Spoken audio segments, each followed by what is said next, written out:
students, welcome to class 10. Myself Gayatri. We are going to discuss our chapter number 3, which is named as Re-Tension and the Struggle of the British India.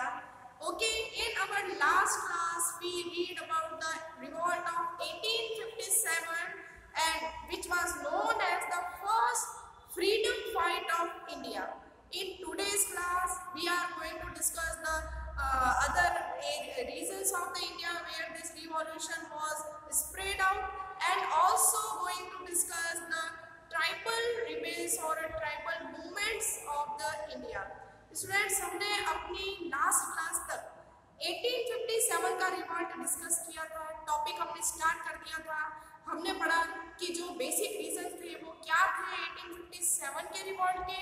साथ ही हम लोगों ने पढ़ा कि किस तरह से ये रिवॉल्ट इंडिया के अंदर जगह जगह पर फैला। हमने इसमें कानपुर के बारे में पढ़ा, लखनऊ के बारे में पढ़ा, मेरठ के बारे में पढ़ा, बैरकपुर कंटेनमेंट के बारे में पढ़ा जहाँ से ये रिवॉल्ट स्टार्ट हुआ।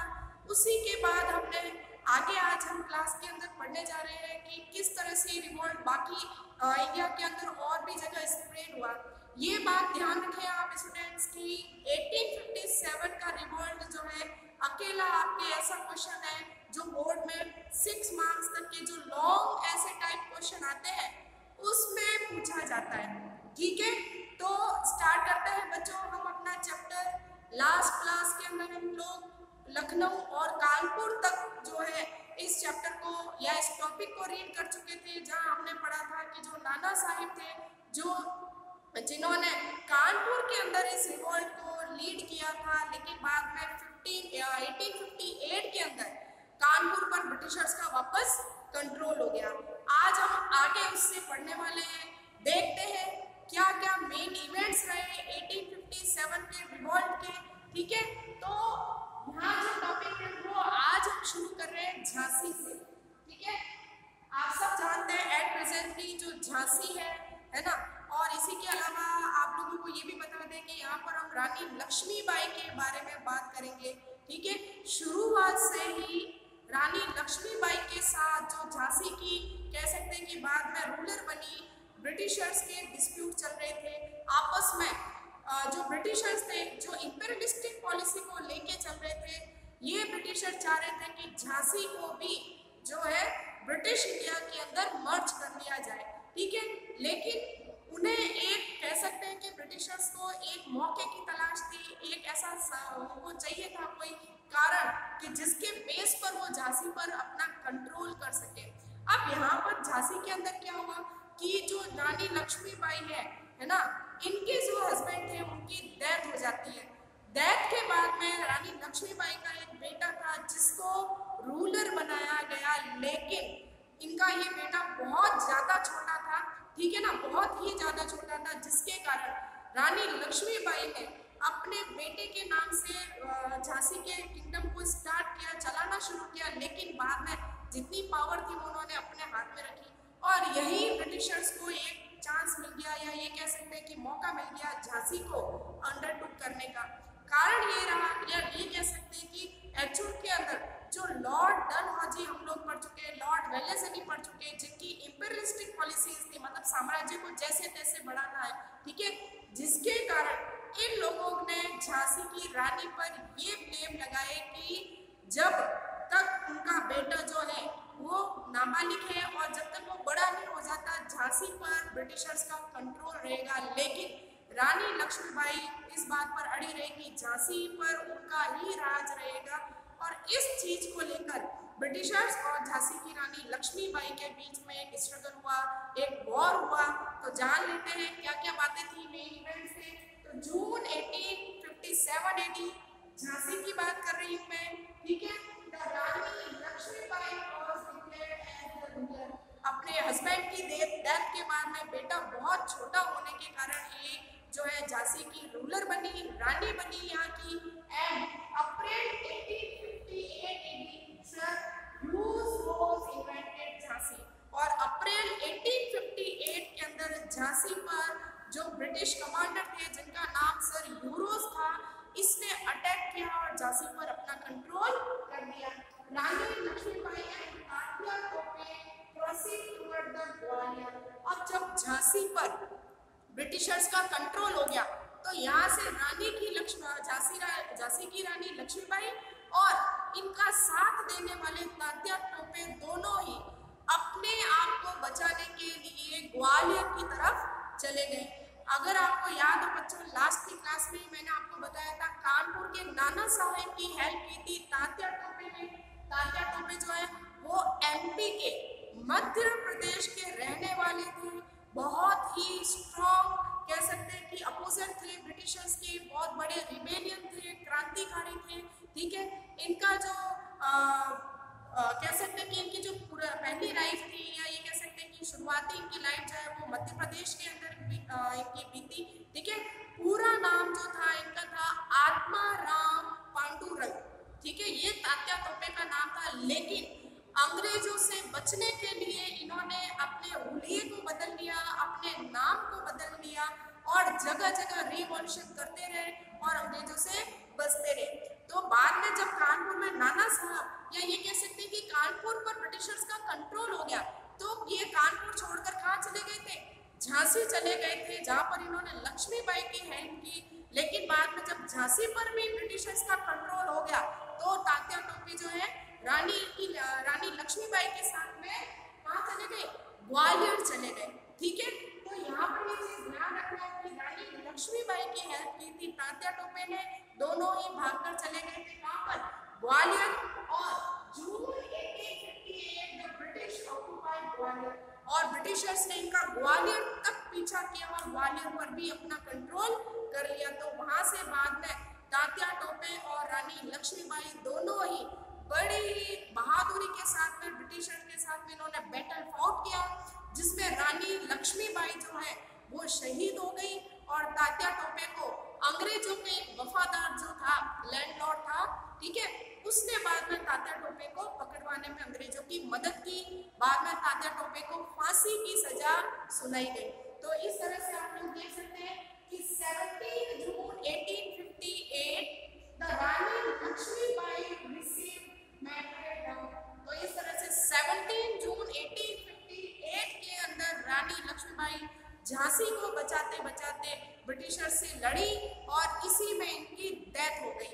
ठीक है, अब इनकी डेथ के बाद में वे ब्रिटिश ऑफिसर जो रानी लक्ष्मीबाई से लड़े थे, उन्होंने अपनी कह सकते हैं कि बुक के अंदर या अपने ट्रेवलेज में लिखा कि जिस रानी लक्ष्मीबाई के साथ में ये लड़े, जब ये लड़ रहे थे तो शुरुआत में इन्हें ऐसे लगा कि इन्हें एक औरत से लड़ना पड़ रहा है, लेकिन कहते हैं कि रानी लक्ष्मीबाई के सामने उस ब्रिटिश ऑफिसर ने अपने घुटने टेक दिए और जब वो शहीद हुई तो उन्होंने एक ही बात कही कि वो एक मर्द से लड़ा था और जो कि बड़े ही जो अपने कह सकते हैं कि रियासत की आज़ादी के लिए शहीद हो गया। तो आप समझ सकते हैं कि कितनी ब्रेवरी के साथ वो लड़ी होगी। और अपने आपने अगर कई बार बच्चों पिक्चर देखी होगी, उनकी फोटो आपकी हिंदी के अंदर भी चैप्टर है, ठीक है ना, रानी लक्ष्मीबाई पर एक पूरी कविता है जिसमें आपने देखा होगा कि उन्होंने अपने बेटे को अपने पीठ के पीछे रस्सी से बांध रखा था और बाद में उन्होंने बैटल ये फाउट किया था। और इस तरह से कितनी ब्रेव लेडी रही थी फ्रीडम फाइट में। आज भी जब भी वुमेन्स का नाम आता तो सबसे पहला नाम रानी लक्ष्मीबाई का याद किया जाता है। ठीक है, आगे हम चलते हैं। Tatya Tope was caught and held to death। Tatya Tope को पकड़वाने में किसी के एक फ्रेंड या मित्र कह सकते हैं जिसने ब्रिटिशर्स का साथ दिया और तात्या टोपे के साथ धोखा किया, चीट किया तात्या टोपे को, और बाद में तात्या टोपे कहाँ छुपे हुए वो जगह ब्रिटिशर्स को बताई। ब्रिटिशर्स वहां पहुंचे, इनको कैद किया और बाद में सूली पर लटका दिया गया, मतलब फांसी की सजा सुना दी गई। तो इस तरह से झांसी में भी 1857 का रिवॉल्ट हुआ। लेकिन ये आप स्टूडेंट्स कंटिन्यू देखते जा रहे हैं कि जैसे लास्ट हमने क्लास में मेरठ को डिस्कस किया, दिल्ली को डिस्कस किया, हमने कानपुर को डिस्कस किया, हमने लखनऊ को डिस्कस किया, आज हम झांसी के बारे में पढ़ रहे हैं। धीरे धीरे जहाँ जहाँ पर रिवॉल्यूशनरीज गए अपना कंट्रोल किया, लेकिन ब्रिटिश आर्मी के सामने नहीं टिक पाए। ठीक है, इसका सबसे बड़ा जो कारण था वो ये था कि 1857 के रिवॉल्ट का पर्टिकुलर कोई लीडर नहीं था। हर जगह जगह पर अलग अलग लीडर थे, अपनी मन मर्जी से जो है रीजनल तरीके से ये यहाँ पर जो रिवॉल्यूशनरी थे उनके पास में हथियारों की कमी थी, बारूद की कमी थी, एक प्लानिंग नहीं थी, बिना प्लानिंग के चलने वाला रिवॉल्यूशन था। इसीलिए बहुत ही कम समय में ब्रिटिशर्स ने वापस सारे जो रीजन्स थे उनको रीऑक्युपाइड करा लिया, रिवॉल्यूशनरी से फ्री करा दिया। ठीक है, आगे हम बात करते हैं बिहार।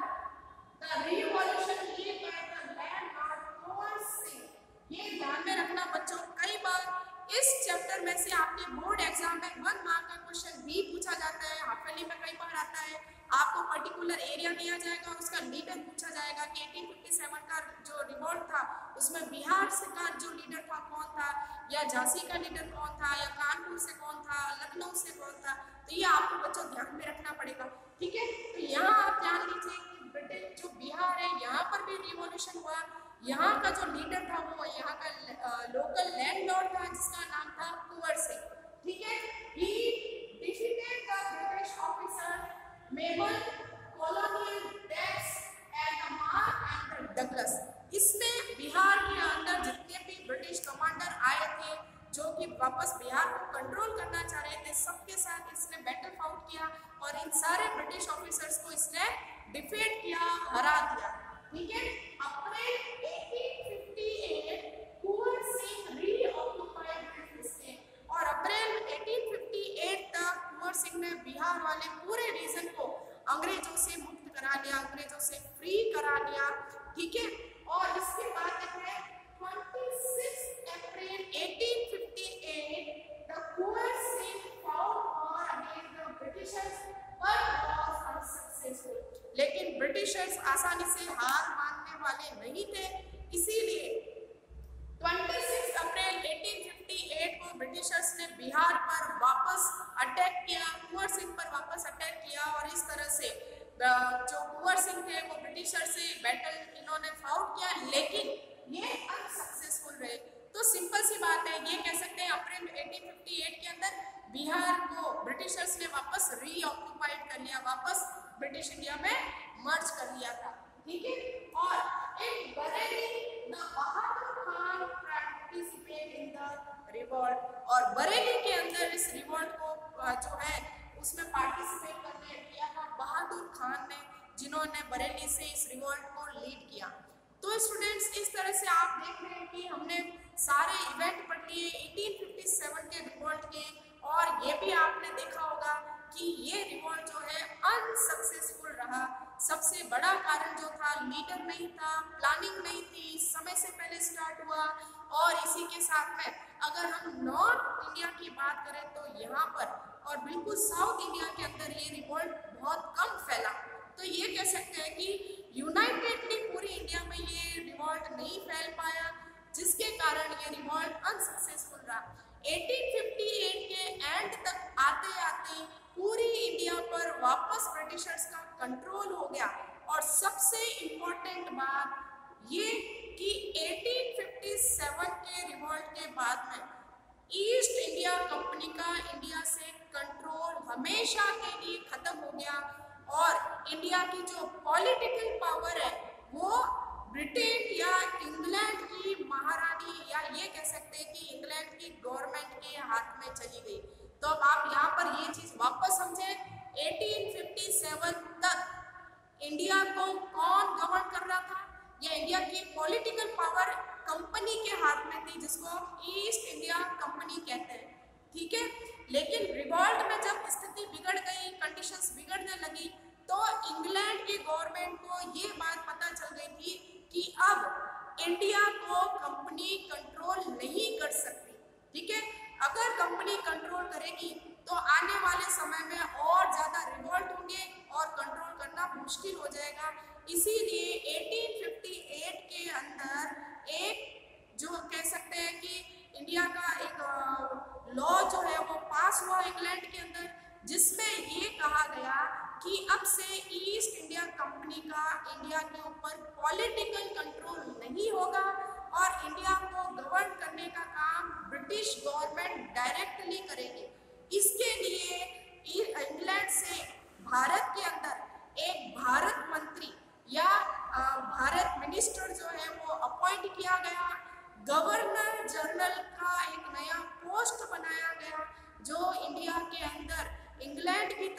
भेजा हुआ सबसे सुप्रीम हेड होता था, जिसे गवर्नर जनरल कहा गया। तो यहाँ पर आप ये जरूर ध्यान रखें बच्चों के 1857 के रिवॉल्ट के बाद में कंपनी का शासन या EIC कंपनी की जो पॉलिटिकल कंट्रोल था भारत के ऊपर, वो हमेशा के लिए खत्म हो गया और इंडिया पर इंग्लैंड की गवर्नमेंट का डायरेक्ट कंट्रोल शुरू हो गया। मतलब ब्रिटिश गवर्नमेंट अब डायरेक्ट भारत के ऊपर नजर रखेगी। भारत के या इंडिया के जितने भी पॉलिटिकल डिसीजन लिए जाएंगे वो सारे कौन लेगी? इंग्लैंड की गवर्नमेंट लेगी, ब्रिटेन की गवर्नमेंट लेगी। इससे पहले जितने भी फैसले हो रहे थे वो कौन ले रहा था? ईस्ट इंडिया कंपनी डिसीजंस ले रही थी। ठीक है, मतलब ईस्ट इंडिया कंपनी का कंट्रोल था भारत पर, लेकिन बाद में कंपनी की जगह किसने ले ली? ब्रिटिश गवर्नमेंट ने ले ली। ठीक है, और कंट्रोल करने के लिए गवर्नर जनरल का पद जो है या जो ये पोस्ट है वो बनाई गई और ये गवर्नर जनरल इंग्लैंड में अपॉइंट होते थे, भारत आते थे और पूरा कंट्रोल इन पर रखते थे। तो ये था 1857 का revolt, first freedom fight of India. और बच्चों अब अगला जो हमारा टॉपिक है वो है ट्राइबल रिबेल्स या फिर कह सकते हैं ट्राइबल रिबेलियंस। अब ट्राइबल्स क्या है पहले आप ये समझें। इंडिया के अंदर कई सारी आदिवासी जातियां और जनजातियां रहती हैं, ठीक है, जिनको हम ट्राइबल्स कहते हैं। ठीक है, ये लोग जो है फॉरेस्ट रीजन में रहते थे और बेसिकली फॉरेस्ट के अंदर ही इनकी सारी एक्टिविटीज चलती थी। ये समझ लीजिए कि फॉरेस्ट जो है, जो जंगल वाला एरिया है, वो इनके लिए इनके घर के बराबर था, ये इनका नेचुरल हैबिटेट था और अपना ये पूरा कंट्रोल मानते थे जंगलों के ऊपर। लेकिन जब ब्रिटिशर्स इंडिया आए तो इन्होंने हमारी कंट्री के नेचुरल रिसोर्सेज को भी कह सकते हैं कि एक्सप्लोर करना शुरू किया। ठीक है, आपको ये बता दें कि सबसे पहले जो रेल लाइन है ये वेस्टर्न कंट्रीज, यूरोपियन कंट्रीज में बिछने लगी। अब इन रेलवे लाइंस के लिए जो लकड़ी की या जो वुड की नीड थी वो भारत से पूरी की गई। इंडिया के अंदर से जंगलों को साफ किया गया, पूरे फॉरेस्ट जो है डिस्ट्रॉय कर दिए गए। इन जंगलों की लकड़ी को जो है वो सीधा इंग्लैंड भेजा जाने लगा ताकि वहां पर रेलवे लाइन बिछाई जा सके। अब आप खुद सोचिए बच्चों की किस तरह से इंडिया का इन लोगों ने एक्सप्लोर किया, इंडिया को किस तरह से हमारे नेचुरल रिसोर्सेज को इन्होंने बर्बाद करना शुरू किया। पेड़ों की कमी इंग्लैंड में थोड़ी थी, लेकिन लोगों को पता था कि हम अपने नेचुरल रिसोर्स क्यों यूज करें।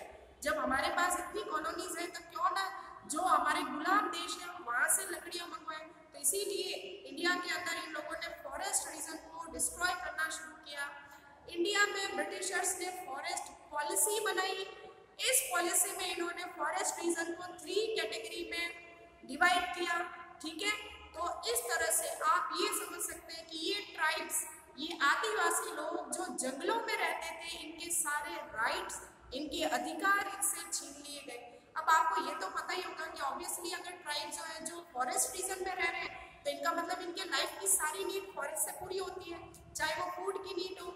ये देखिए बेसिकली ये लोग क्या करते थे कि फॉरेस्ट से इनके खाने की जरूरत पूरी हो जाती है। फूड जो है, फ्रूट है, वेजिटेबल कलेक्ट करना, अपने घर बनाने के लिए, हाउसिंग के लिए ये फॉरेस्ट में से लकड़ियों को काटते थे और या सूखी जो लकड़ियाँ होती थी, जो वुड्स होती थी, उन्हीं से ये अपनी हाउसिंग, अपना घर बनाते थे। और साथ में जंगल में जो सूखी लकड़ियाँ इनको मिलती थी, जो ड्राई वुड्स इनको मिलती थी, उसी का यूज ये लोग अपने डोमेस्टिक यूज के लिए करते थे, खाना पकाने के लिए करते थे। ठीक है, तो जिससे इनका काम चल जाता था। ठीक है, ये जो ट्राइब्स थे ये कभी वापस जंगलों से आउटर साइड में कभी नहीं आए और जंगल को या ये फॉरेस्ट को अपना घर समझते थे। लेकिन जब ब्रिटिशर्स यहाँ आए, इन्होंने फॉरेस्ट रीजन को भी कंट्रोल करना शुरू किया, क्योंकि ब्रिटिशर्स को पता था कि फॉरेस्ट वुड, फॉरेस्ट से मिलने वाले मेडिसिनल जो प्लांट्स हैं वो, इसके अलावा और भी कई सारे फायदे इनको हो रहे थे। तो इसी कारण से ये जो ट्राइब्स जो इंडिया के फॉरेस्ट रीजन में रह रही थी, इन्होंने ब्रिटिशर्स के अगेंस्ट में रिबेल करना शुरू किया, विद्रोह करना शुरू किया, क्योंकि ये लोग परेशान थे ब्रिटिशर्स की पॉलिसीज से। ठीक है, अब ब्रिटिशर जब तक इंडिया नहीं आए थे या जब तक फॉरेस्ट रीजन पर इनका कंट्रोल नहीं था, तब तक इन ट्राइब से किसी भी तरह का रिवेन्यू कलेक्ट नहीं होता था।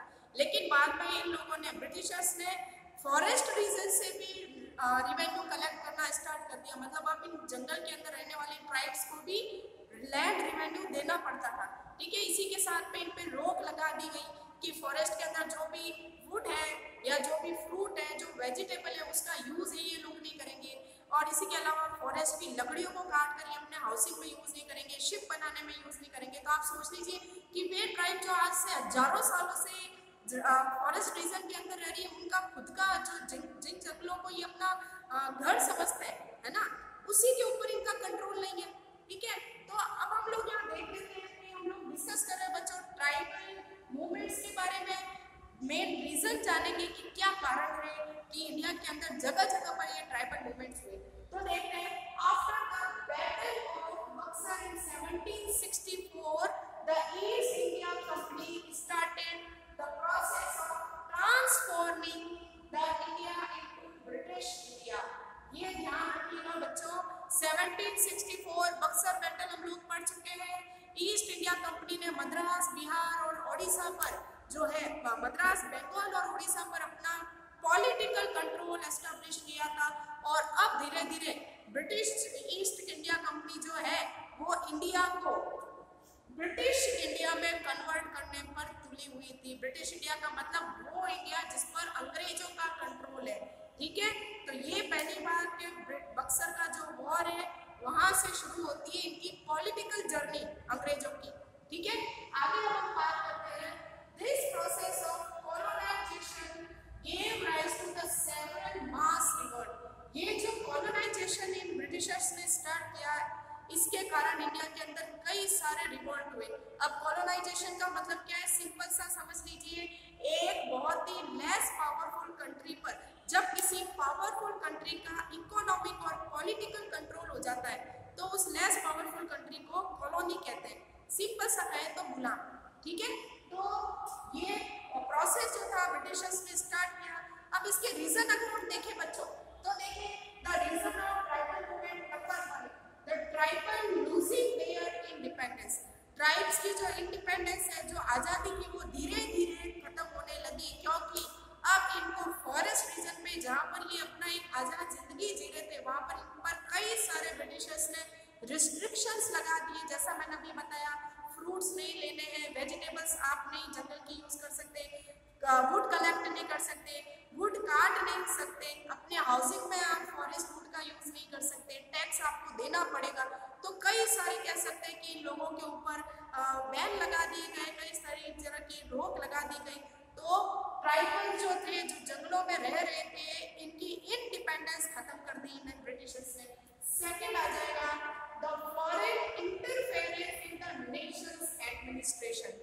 ब्रिटिशर्स के इंडिया आने से पहले मुगल एम्परर जो थे वो इंडिया पर कंट्रोल कर रहे थे। और आप सबको ही पता है कि 2 से 300 ईयर तक मुगल्स ने इंडिया पर अपना कह सकते हैं कि रूल रखा, और जिसके कारण ये सब लोग इंडिया में बहुत ही फेमिलियर हो चुके थे। सिंपल सा कहें तो इन ट्राइब्स ने भी जो है मुगल्स को अपना रूलर एक्सेप्ट कर लिया था। लेकिन जैसे ही ब्रिटिशर्स आए तो ये इन ब्रिटिशर्स को एक्सेप्ट नहीं कर पाए, क्योंकि इनको ये आउटसाइडर मानते थे, फॉरेनर मानते थे। ठीक है, मतलब ऐसे विदेशी जो देश में आ गए हैं और हम लोगों को क्या किया इन लोगों ने, हमारी आज़ादी जो है, हमारी जो लिबर्टी है वो इन लोगों ने खत्म कर दी है।